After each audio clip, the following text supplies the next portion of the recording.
Uticans, you know that the administration raised your taxes 14% last year. The mayor vetoed 90% of our budget amendments because we only have 5 Democrats on the council. Yeah, you can say that's a majority, but it is not veto proof. And the reason I'm bringing this up now is because the budget year for 2023 to 2024, the very budget year that they said was going to be a financial disaster, we were going to be millions in a deficit. Anywhere I've heard there were estimates of 2.5 million ranging to about $5 million. And that we were in such a financial crisis. That is the reason we are told they had to raise your taxes 14%. But before me today is actually our audit. Yes, it was a deficit, and I will reveal to you that number, but I will also be revealing to you 3 issues I have. If you want to not be duped by your government and you want to know what questions to ask, especially in times when you are being overtaxed, stay tuned and listen. One of the other issues I have is the fact that this audit is done and the council has not been notified. In years past, by now, we are already set up with a date of when Bonadillo, the guys who did the audit, is coming in to present to the council the entire audit for the year. That's not even on the radar yet. But I'm going to play a clip. With that said, I did tell Andrew as soon as the audit gets completed, we haven't received the copy. I guess they submitted an online component, but once the audit's complete, I'll come on and discuss the financials. Submitted an online component. Those were her words. Now, that's our Councilwoman at Large, Samantha Clausen-Matesta. She was a huge advocate in Galimi's 14% tax increase. Fully stands by it. When she says things like there is an online component, but the audit's not complete, we're going to call BS, because here's the thing. I know the audit is complete. It has to be complete by December 31st of that year. Once it is, any city budget with over $1 million in federal funding has to have this posted online. But either way, I already know that we can go to fac.gov. And you click search for audits. You can click even all years. I love this tab. You scroll down, click name entity, and you can type City of Utica. Scroll down, press search, and what will come up for you is all the audits. So sure enough, when I typed this in, there I see December 30th, 2024, our City of Utica audit was complete. Upon downloading it, I got to read it all. I don't know why the Councilwoman Samantha Clausen-Matesta is saying that the audit's not complete, because it is. The only thing I think that's maybe not complete is their narrative. Whatever story they're going to try and come up with to justify raising your taxes over $4 million when this deficit, and I'll just reveal it to you now, came to $1.1 million. But let's break it down. So yeah, we had a $1.1 million deficit. Last year, we also had a $1 million deficit. Not great. But the 10 years before that, we had 10 consecutive surpluses, totaling almost $12 million. That's phenomenal. But let's just look at this for what it is. You have a $1.1 million deficit. Why did we raise your taxes 4 times that amount? That alone can tell you that you're being overtaxed. But we can take it a step farther. Say we're $1 million in the hole. Well, the good news is, in this year's budget, we also received an extra $1.9 million from the state. It's called AIM funding. Thank you specifically all the people on the finance committee for NICOM who helped make this happen. And sure, it wasn't confirmed when we passed our budget, but we knew it was coming. And that's all the more reason I was such a tyrant about all these budget amendments. So there you already have $1.9 million extra.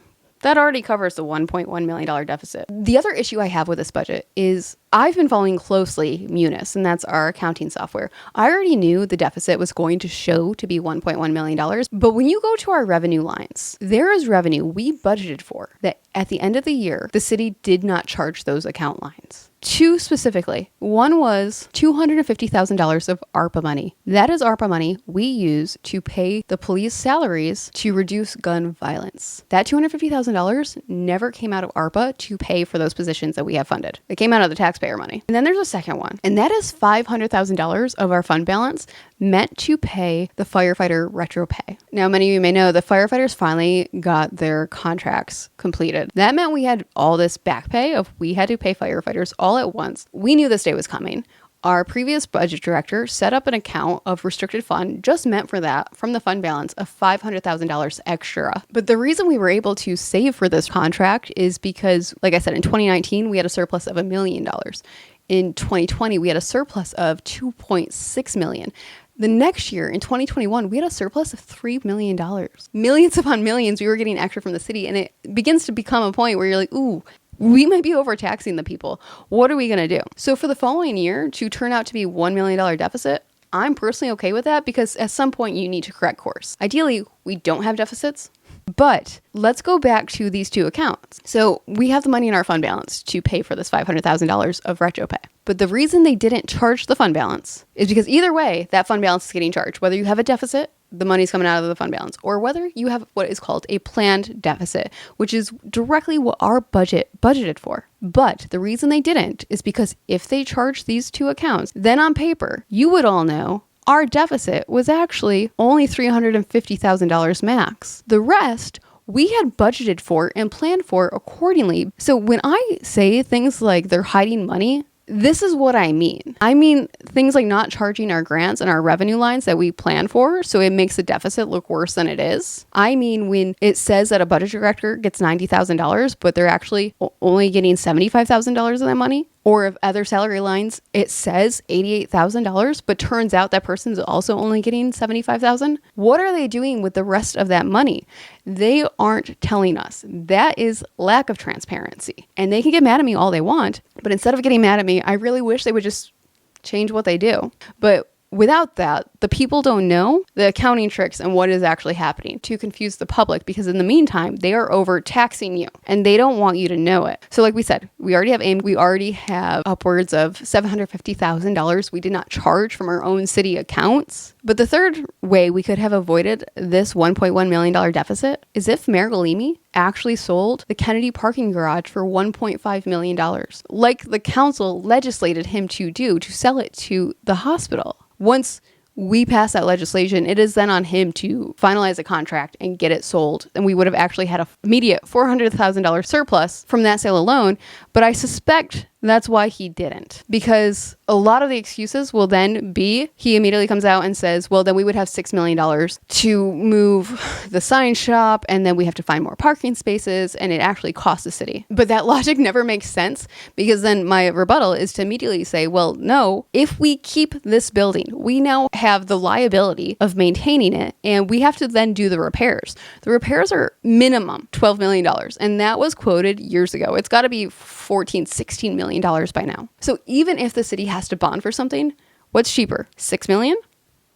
$12 million. I also don't believe at all it would cost us $6 million in the end to come up with these solutions, but it is still on the mayor to sell this parking garage. But again, then there would have been a surplus, and I don't think he could have risked that his first year as mayor on a budget he made. We didn't even have our budget director yet, and that would look really bad.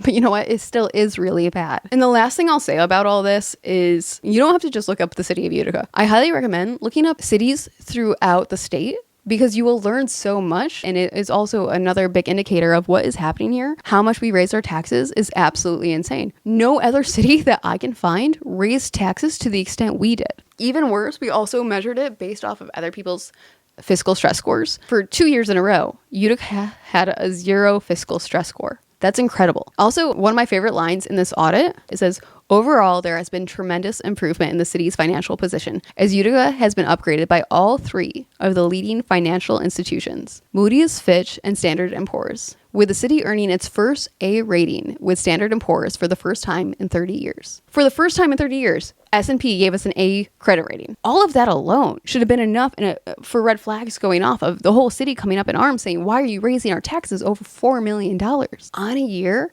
we're already getting $2 million more from AIM funding. But I hope this audit is a revelation for people and we can just regroup, and what you will see in the budget to come is a lowering of taxes, because that is what Uticans deserve. We knew it all along, but now we have the numbers and proof to show you all of why they should not be this high. And I don't know what else to do with that other than alert the public. They're going to come on their own platforms and say all the reasons I am wrong, but numbers don't lie. So read the numbers yourself, because unfortunately right now, not only are the people being overtaxed, but they're also getting less services than ever.